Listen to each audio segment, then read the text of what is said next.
You got a hostel over there, huh? Yeah. Anyway, but Now this is my good friend Alex Neff. He's actually a friend of my daughter's. oh, cool. Yeah, his wife is like my daughter's best friend. So- They work so side it's by all side family. at the First National Bank in Newtown. There you go. So we're all So you family. all here. know all the family secrets, and you could rat them out if you have to. Yeah, well, I don't know about all that. I don't know nothing. See, that's why he's a good friend. He's a good friend. That's right. Keep your friends close and your enemies closer. Right, exactly. That's what we're doing. We're also chatting it up today, right? Yeah. But it's you're sort of in the community thing where you're just kind of highlighting some of the people that work with you as far as Relay for Life, Yep. and it's all kind of got a little synergy going there, right? Yeah, I would I love bringing on my friends and guests that work with me, like with the Relay for Life, or right. Alex is in a business group with me, networking group. Brian used Business Connections, and we do some charity stuff together. His wife and Amanda and us, we all do some stuff together, various Bucks County things. So. Right, and you're in that real estate business, which is, to put it mildly, it's a little crazy right now. This is quite the unusual market that we are in. So a little background about me. Once again, Alex Neff. I'm a licensed real estate agent and realtor with Berkshire Hathaway Home Services, Fox and Roach in the Yardley Newtown office. Wow, that's a lot of work. It's a lot of I've been trying to get them to make it a shorter name, but they don't listen to a guy Burke like me. would be good. Burke's Law. There you go. So I've been licensed there since September of 21, and both Pennsylvania and New Jersey. I'm licensed on both sides of the bridge. And this market, when I talk to some of the more veteran agents that have been doing this for like 20, 30, 40 years, this is definitely a very unusual market that they have never seen before. Post-pandemic, you sort of maybe take a look at the places you're in, looking for a few fix-ups, and maybe, but people have left Pennsylvania and New Jersey based on taxes, whatever. Right. So people have left. We don't know. Where they went to Florida, they went to Tennessee, Carolina. It's interesting because there's a flock to Pennsylvania, especially the Bucks County area, from like New York, California, because right now Paradise. well, we're so beautifully located because we're an hour and a half from Manhattan, we're an hour to Center City, Philadelphia, we're an hour to the Jersey Shore, an hour to the Poconos. Right. So we have everything that we need. Our school districts are good. We have lower crime. Our streets are decent condition. The mechanics are better. The mechanics are fantastic. So we have a lot of good things going for us, where there are some people that have chosen to leave, usually people that were born here, grew up here. But we're really doing a great job at attracting other people to come to this area because we have a lot of benefits too. Right, and you just drive along, and that's neighborhood, high school across the street, shop down the road. Restaurant, bar, Everything's business. So it's like boom, boom, boom. He lives within walking distance of Puss in Boots. Yeah, exactly. Yes. Well, I think that helps for the sponsor party. So That is. it's right there. It's a home game. That's where we have our business group meeting on Fridays. Puss in Boots. Right. You feel that kind of camaraderie there and comfort, right, Alex? It's something. Maybe it takes a while in some places, I would think, and. This one seems to be, everybody seems to click. And I was so honored to be invited by Fred to join this business group because, I had never been in one before. And if there was one, they always have, another realtor in there. So I was really, really impressed by how welcoming all of his friends were and how everybody in the networking group just kind of welcomed me with open arms. And the funny part about it is that most of them are from New York anyway. Most of them were born and raised in New York, and now out, help us. There's trees over there. What's that? But you'll find too that everybody wants to be on .com something or other, and we're going to do marketing this way. But it's still nothing to replace face-to-face, eyeball to eyeball, right? Absolutely. Absolutely. There's so many different avenues to market and advertise, but nothing beats just getting belly to belly with somebody. At minimum, I try to talk to at least 10 or 15 people every single day just to talk about what I do and let them know that, I'm a real human with a pulse that is trying to make a living here and trying to help you open up this next chapter in life. A person in a face-to-face in a kind of an impersonal business at times where you go home and you see stuff stuck in your door. I'm thinking of selling. Call me. No, that's what Yeah, Alex is different. Yeah, He's different than but that goes on all the time. And they think that's going to work for somebody. Hey, a house sold down the block for $328,000. Call me. Yeah, that's not going to make me do anything. No, it's I mean, but or lawn care or whatever, or auto. You know, that's how they put it. They stick it in your door. You know? Yeah, we try to do stuff. I try to do stuff, and Alex does stuff different because he's always on. He advertises a lot on Facebook, and not just advertising, just does a lot on Facebook, and he has that Bucks County Living podcast, which is great. Yeah, you can't be lazy though. That's what I feel. To me, it feels lazy to me. Exactly. I think you said the right. You used the right phrase when we were off air. It was a contact sport. Real estate is very much a contact sport where you have to be in front of people all the time in order to be successful. It make you cry. And the truth is, what has helped me with my success so far is just people genuinely getting to know me as the person, and not just like, hey, I'm in this to try and make a buck. That's not what I'm doing here, because you can clearly sense who is in it for the right reasons and who's in it for the wrong reasons when you're hiring a professional. And with me, I love helping people open up that next chapter of life, whether it's purchasing their first home, upgrading for their family into a bigger home, selling, maybe it's their childhood home, or a loved one had passed away and they had inherited this home. Whatever it is, that's what helps me swing my legs out of bed in the morning. Yeah, and you're a local guy too in Northeast Philly. You live in know every neighborhood. Yep. Wherever it is. Yeah, I know we're hot over there, not so hot here. You've got to know those. You've got to know these things, right? Exactly. Real estate is very hyper local. Yeah. One of our sales manager at our office, Jeff, he always says, if it's raining in California, do I need an umbrella in Pennsylvania? So when you see all this doom and gloom that comes on the news or CNBC, the real estate market's crashing, this and that, that's just not true for our area, because it is so hyper local. What's happening here in the Bucks County area is going to be so much different than what's happening in Pittsburgh, right? And we're in the same state. We're in the same state, but our markets are completely different. Definitely, and you have to know that.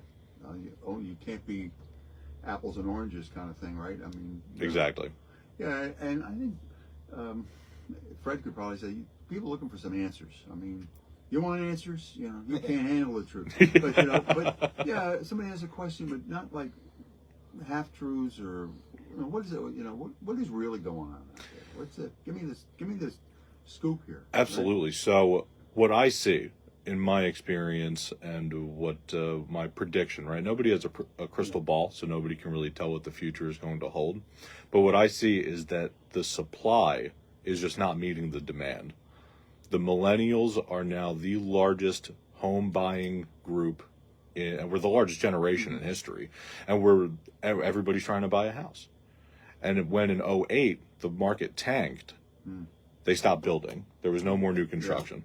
So when they stopped building, you then kind of did the future generation a disservice of not being able to supply enough homes. That is what has contributed to the massive inflation in the real estate market, because there just is not enough houses for the people that are looking to buy. Yeah, and rent is where years ago, I think I was in my 20s, I could get an apartment for $2.25, which was nothing. Yeah. And now you put a 2 in front of that. I was shocked the other day. I was talking to one of my technicians. Is actually Alex is trying to help me find a place now.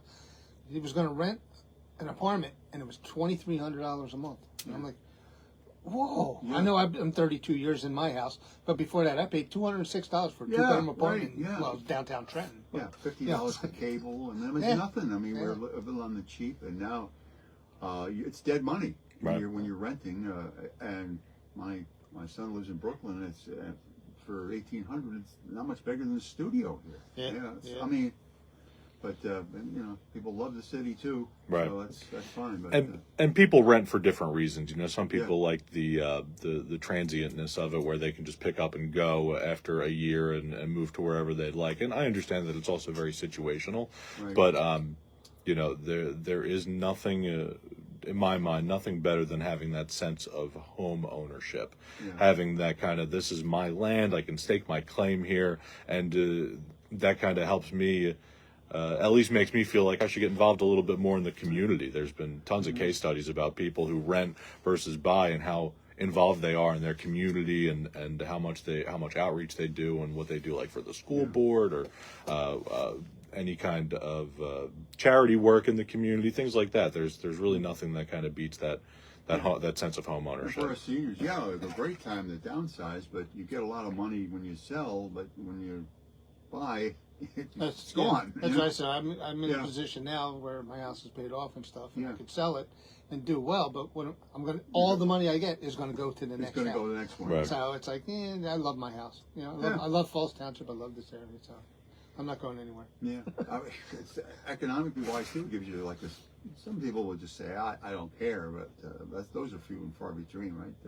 Yeah, so a lot of the things that I've seen coming to market recently in our area, besides the typical, relocating for work or people upgrading to a bigger house because of life circumstances, I see a lot of estate sales.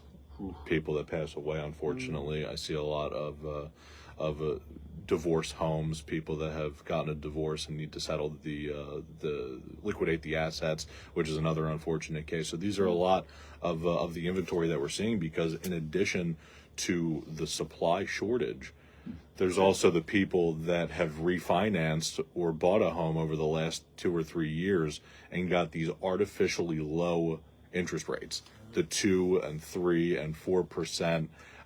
Right place, right time. Exactly. They don't want to move, and they don't want to pick up an interest rate in the 6.5% or 7% for a mortgage with a higher price. Because they're playing 21 and they got 19. So When I bought my house, I'm holding. 91, I paid 13% on the Wow. house in I was- 1991. The row home in Pensacola, 9 7/8. I live in Cherry Hill, right across the street from the elementary school. It seems like the neighborhood recycles itself every 15 years, and there's no accident to that. If you're a realtor like yourself, people are looking to get out, and next ones are coming in to go to school, right? I mean, Exactly. That's a natural, right? And that, what I tell everybody, is something that the mortgage industry says a lot, is date the rate, marry the house. How long is it going to be until we're able to, because the rate, once you have the house, once the house is yours, you can refinance the next day. The moment the ink is dry on that deed, you can refinance the very next day. I mean, the power. Yeah, we did that I think it was a year or two afterwards. We got down to 9, and then we got down to 7, and then we got down to 5. This was in We'll make it 2002. 4. Give me 4 now. Yeah, we got it down to 5, and then my wife and I looked at it, and we were like, well, if we keep the same payment, which we've been surviving on, at 5%, we could pay this house off in 15 years. Not bad. So we did. That's pretty gutty to do that. I don't think anybody's. Yeah, we didn't pull the money. Sounds great, but nah, I'm not going to. Yeah, we didn't pull the money, but we saved almost $300,000 in interest Wow.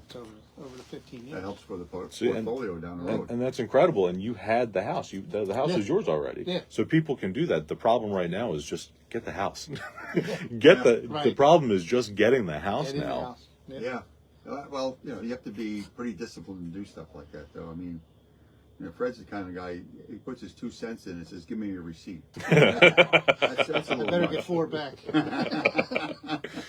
Yeah, but you know yourself, Alex. There's what theory and practice or whatever, and like the craziness comes on, and the idea is to get one crazy buyer and one crazy seller, right? Together that are equally motivated. How do you do that? Right? That is a great question. How motivated is the buyer to actually get the property, and how motivated is the seller to sell the property? And there's a lot of different factors. That every situation is different, right? There is really no. I think I might have had 1 or 2 cookie cutter transactions where the seller wanted to sell, this is the price, the buyer wanted to buy, they gave them the price, and everybody was happy. We closed in 30 days, no issues, no nothing. But every situation is very unique, and that's why it's so important to hire a professional, hire that real estate expert that is hyper local to your area to be able to give you the best representation possible. And if you're a buyer, usually that advising is completely free. We get paid through the seller. The seller is the one that pays our fee for service from the net proceeds of the home. Now, that's why I am a complete advocate. I wouldn't go to a sandwich shop and order a steak dinner. Yeah. It's if you're going to do a real estate transaction, why would you not hire a real estate professional to have your best interest at heart? Absolutely, and to find people who are willing to, hey, you put some money into selling, staging, and all that kind of stuff. That said, they're looking to go. Exactly. To find somebody who's going to go and go with them. Exactly. I like to offer a menu of services. I let all my clients choose one or two things that I can offer to them personally that I pay for out of my own pocket, whether it's professional photography, I'll contribute to staging, maybe it's a clean out crew, something like that. I try to do my best to negotiate with, if I'm working on the seller side, if I'm representing the seller, how can we best market this property to get you the highest price with the best terms? Because it's not always about the highest price. Right, the difference between an offer for $300,000 and $305,000 is going to be a lot different if there's inspections. Going to be a lot different if there's a mortgage. Going to be a lot different depending on what the terms are. Yeah, I remember seeing the TV shows, years ago before all the internet and everything, but real estate shows on Sunday, and you see someone down the shore, and the guy says, "This place in Brigantine is a steal for $1.4 million." Well, good luck. Who are you talking to? But there's an audience out there for that. The shore properties or whatever, living down by the ocean is not, location, right, Alex? Exactly. The three most important things in real estate: location, location, and location. Yeah. So my in-laws live in Wildwood. They live down there full time on the 5 Mile Island. Good. And what's happening in Wildwood is they're building up every single empty lot that was there. And what's going to happen is once they've built up all they can on the beach towns, the prices are going to go up again. The prices have been steadily increasing down the shore solely because everybody's buying and the remote work, and it can kind of go work from anywhere. That's important. Yeah, and be there all the time.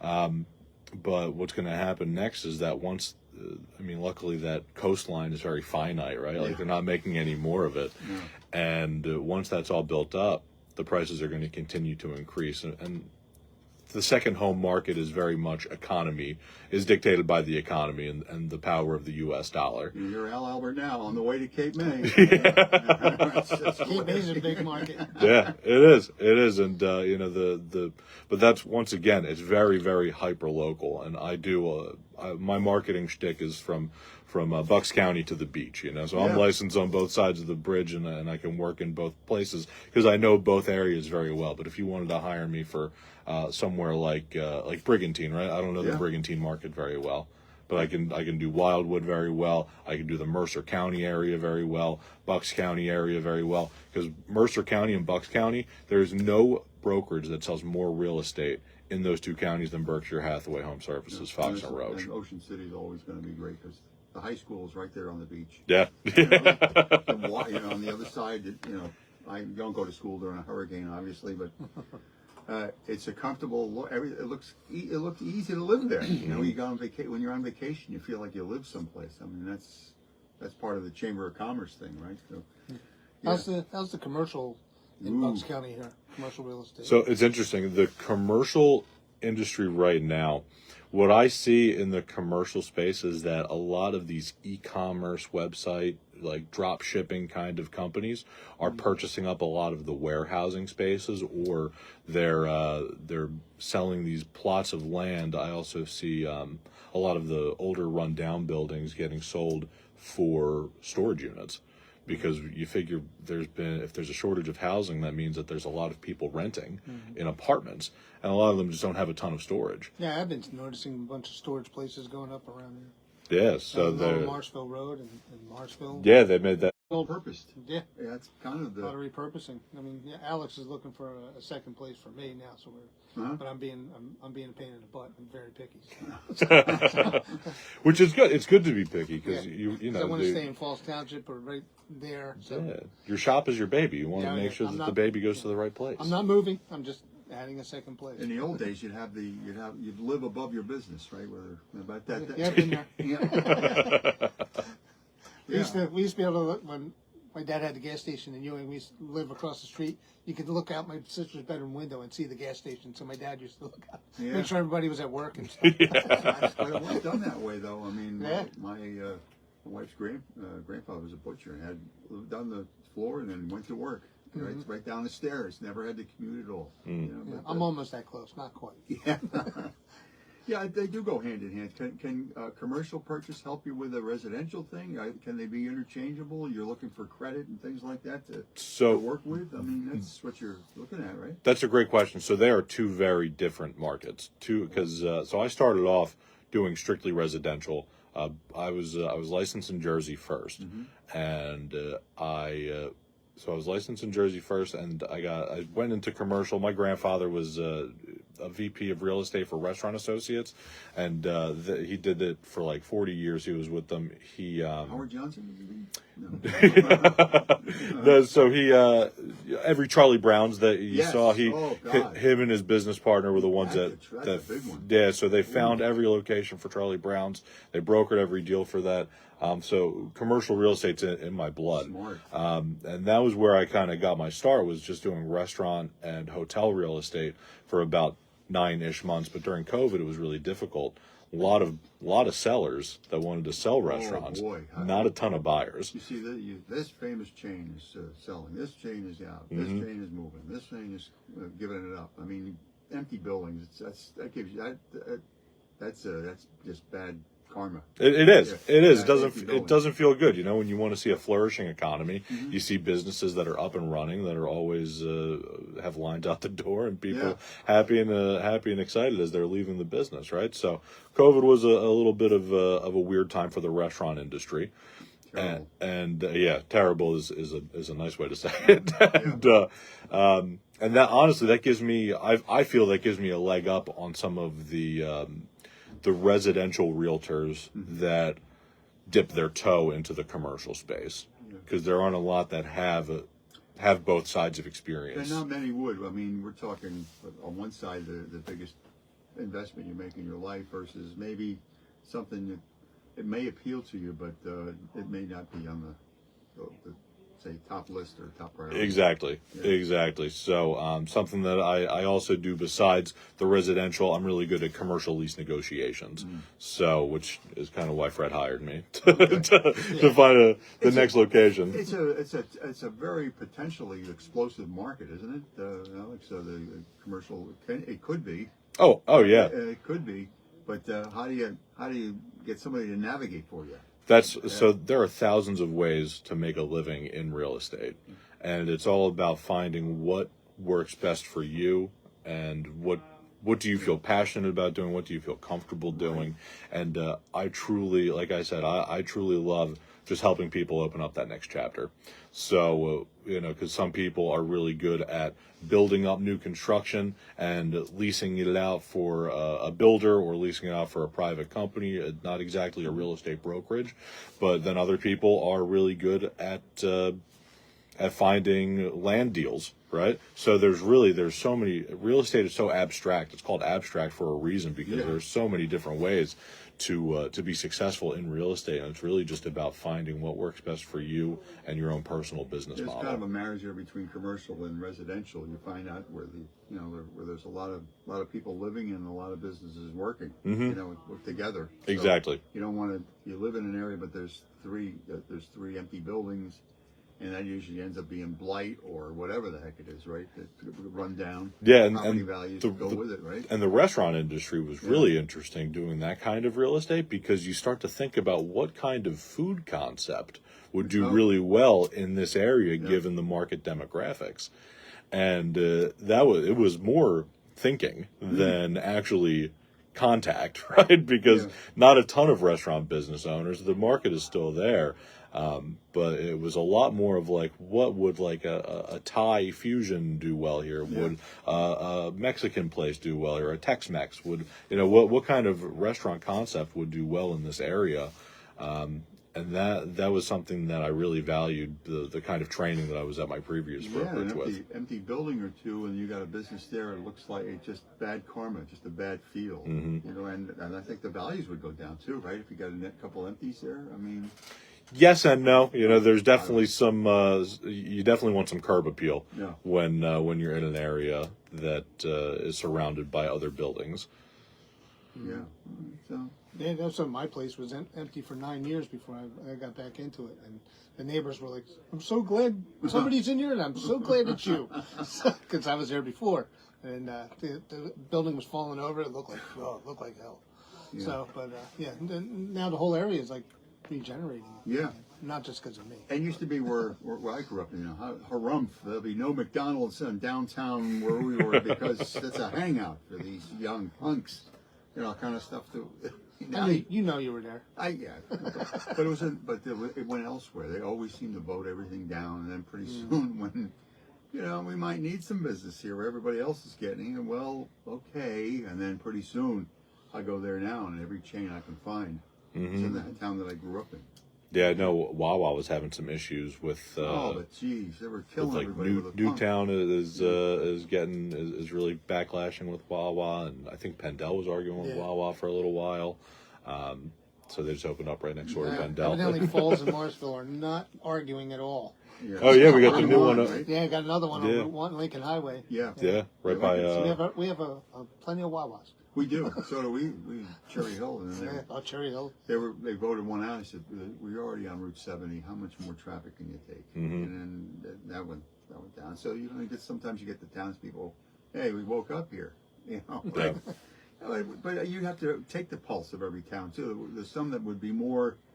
A new town would not be the same as some other Morrisville. towns. Exactly. Morrisville, yeah. Real estate's hyper local. Yeah. It is very hyper local, and it goes with what that general sense of that feeling is with the townspeople. Right. Yeah, you don't see any of that in New Hope at all. But then you go around on 202, you go up a little bit, and then there's a bunch. So yeah, once you get out towards Lahaskan, that's where they put them all. So. It used to be where everything was Walmart this and Walmart that. It's usually somebody leading the way. Now it's I don't know who's doing it. Yeah, Walmart was the anchor store in my shopping center years ago, and then when they pulled out, it was hit or miss there for a while. They got the new owners, which own my property as well, and they've been great. And they built everything back up. Alex, would you look for somebody who's going to be like a leader, like top dog or whatever, like leading the pack, like Walmart? If you can get them there, that maybe there's a tide that'll go with them. A winning brand, let's say, and Walmart would be one of those kind of things. So Well, absolutely. Yeah. Absolutely. I'd be happy to help anybody that works for Walmart. And as far as real estate, locating a new store, especially right now, what I see is the malls. All these malls are shutting down. Like Neshaminy Mall is empty. Oxford Valley Mall they're building apartments on Oxford Valley Mall. Yeah. So you see some of these. So that Maggiano's are cranking things out. That works for me. The Maggiano's be around. Yeah, it will be. Yeah. So you see some of these places, and it's what are these massive real estate land deals, or what are they going to look like? So, do you ever think about scouting, like for some boy? There's a honey of a spot there. Going to be, can I take you? Oh, I always have my eye out. I look at the world so much differently now when I'm driving down the road since I've been getting into real estate. I look at it so much differently, and now I was never one to really look at houses and styles of houses because Fuddruckers is coming back. I would welcome that. Would you? Yes. Okay. I've never been to a Fuddruckers. Well, it would be Fred Ruckers. Fred Ruckers. Well, I'll see what I can do. But I'm a proponent of Fuddruckers. That's right. Very close to an FCC violation. But you could scout for something that might spark something. I don't know. I always thought about this place as sort of like a sleeping giant. The corner here for years was a garage that went out of business, and it was an empty lot across where the bank is. Another empty lot. It's now a bank and a Walmart. Right. A Walgreens. Walgreens. Yeah. Couldn't get any better than that, right? Yeah.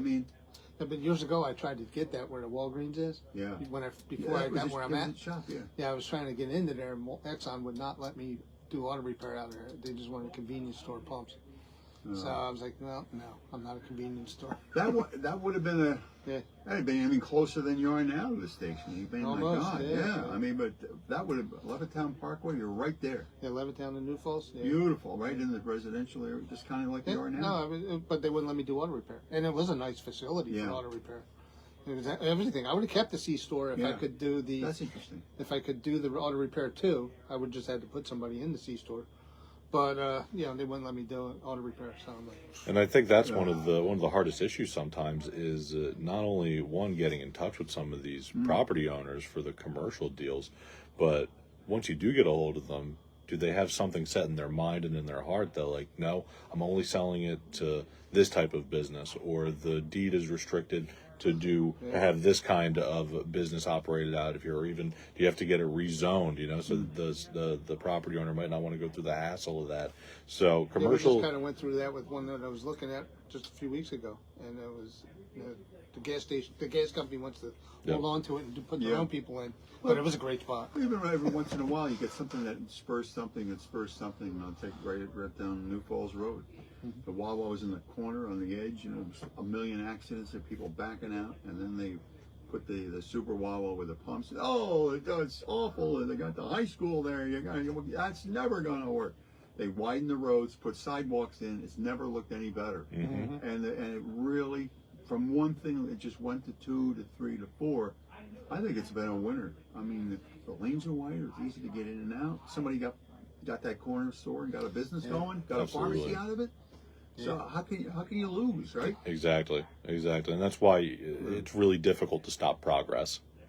Yeah, but in spite of themselves. Yeah. No, but I understand that people live there. Oh, you know, it's more, you know, the lights are on all night, you know, but you got to be able to kind of live together about it. You got the high school right there, you know, during the day, you know, and you got kids crossing, a safety kind of thing. I mean, you don't want any of that on your conscience, right? That kind of stuff. Exactly.